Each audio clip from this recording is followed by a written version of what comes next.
Amigas y amigos de Cinéfilos en Apuros, ¿cómo están? Soy Elia Leonardo. Hablemos de Luis Riel o El cielo toca la tierra, película dirigida por Matías Meyer, una coproducción México-canadiense que nos cuenta lo que fue la vida de Luis Riel estando en prisión. Este mítico hombre histórico de Canadá, un hombre que luchó por la comunidad, por las comunidades indígenas, un hombre que incomodó al gobierno de su época al grado de que fue enviado a prisión y condenado a la horca, un hombre que se autodenominó el profeta del nuevo mundo porque tenía una conciencia más elevada que muchos mortales en su conexión con la naturaleza, pero también con Dios y con su propia espiritualidad, un hombre que incluso renunció a la vocación de querer ser sacerdote para buscar esa espiritualidad y esa relación con el prójimo de otra manera. Pero ¿cómo entrarle? ¿Cómo leer la película? Vamos por partes.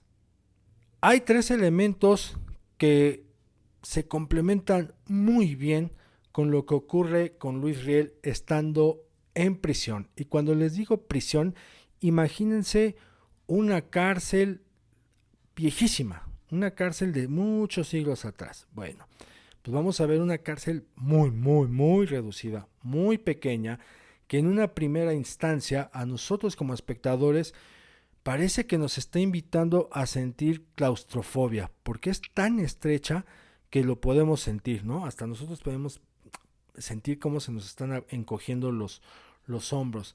Sin embargo, también de golpe, Matías Meyer, ¡pum!, nos va a desconectar de esa sensación y nos va a decir, no, a ver, tranquilos, aquí no van a sentir ustedes claustrofobia, en primer lugar, porque mi personaje no lo va a sentir, debido a que es un hombre tan espiritual y tan conectado con la naturaleza, que el encierro no va a poder con él. Y por el otro lado, porque vamos a ver cómo escenografía, cámara y sonido juegan en favor no solamente de la película, sino de Luis Riel para mostrarnos que evidentemente es tan poderosa su conexión con la naturaleza que no hay manera de sentirse encerrado en esa pequeña cárcel. Y es que la escenografía, les digo, es una celda muy pequeña, muy estrecha, pero que tiene una pequeña ventana que no está ni muy alta ni muy baja, sino que está en un punto medio. Y esto incide de tal manera en el espectador que uno puede percibir y puede incluso sentirlo, que si nos paramos frente a esa ventanita, tendríamos facilidad para ver hacia el exterior, ¿no? No como las prisiones actuales o como otras prisiones donde incluso no había ni siquiera ventanas. Aquí, aquí vamos a sentir esa conexión con el interior. Entonces ahí se rompe de tajo una primera barrera con lo que es la idea de la claustrofobia. La segunda viene con el sonido. ¿Por qué? Porque vamos a escuchar el sonido de las aves, del viento, de hojas que se mueven. Entonces también ahí Matías Meyer nos indica dos cosas. Uno, la conexión tan fuerte que existe entre Riel y la naturaleza. Y dos, es si la ventana te está permitiendo acercarte a ese exterior, con el sonido te lo reafirmo. Entonces estamos también saliéndonos de esta sensación de encierro.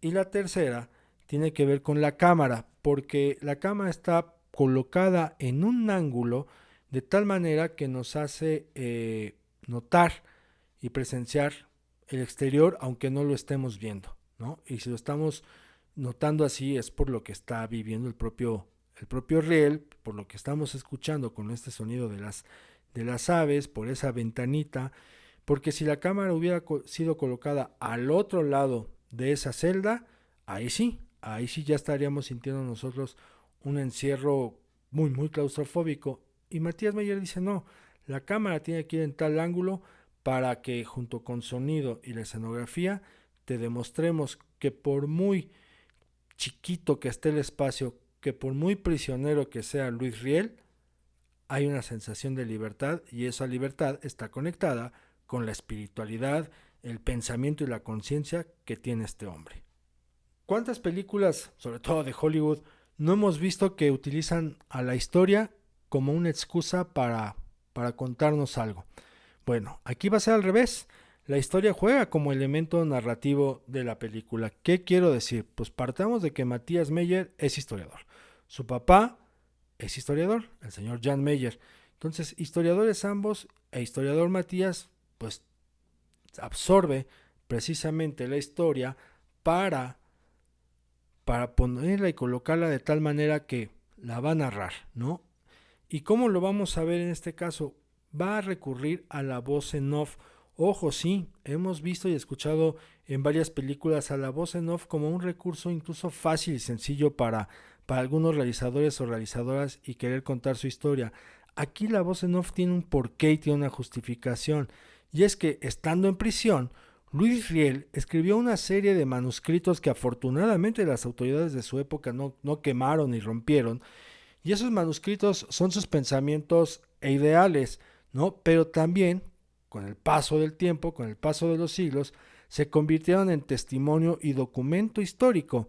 Entonces, nosotros al escuchar la voz en off de Luis Riel, estamos escuchando dos universos. Por un lado, sus pensamientos e ideales, digamos que en tiempo presente porque estamos viendo la película, pero al mismo tiempo estamos escuchando un documento histórico, que es el manuscrito o la serie de manuscritos de Luis Riel que se quedaron en esa prisión. Entonces, estos manuscritos, estos textos son historia, son el elemento narrativo mediante el cual se nos está contando quién es este hombre, por qué está ahí y qué va a pasar con él. Entonces, les digo, aquí la historia funciona como la narrativa misma, ¿no? Y que además Matías lo complementa con la imagen.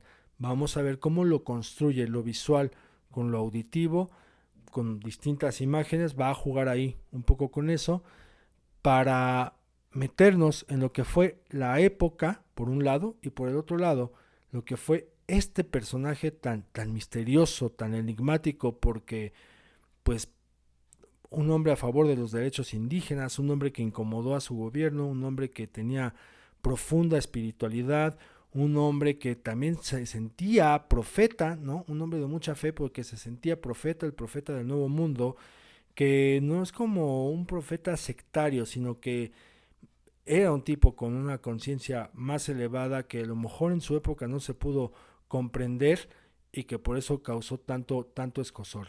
Entonces, interesante también ver cómo pudo conectar la voz en off Matías con los textos de Riel para trazar, les digo, dos cosas: la evidencia de los pensamientos y los ideales de este señor, y por el otro lado, el documento histórico que ya es en sí todo este compendio de textos.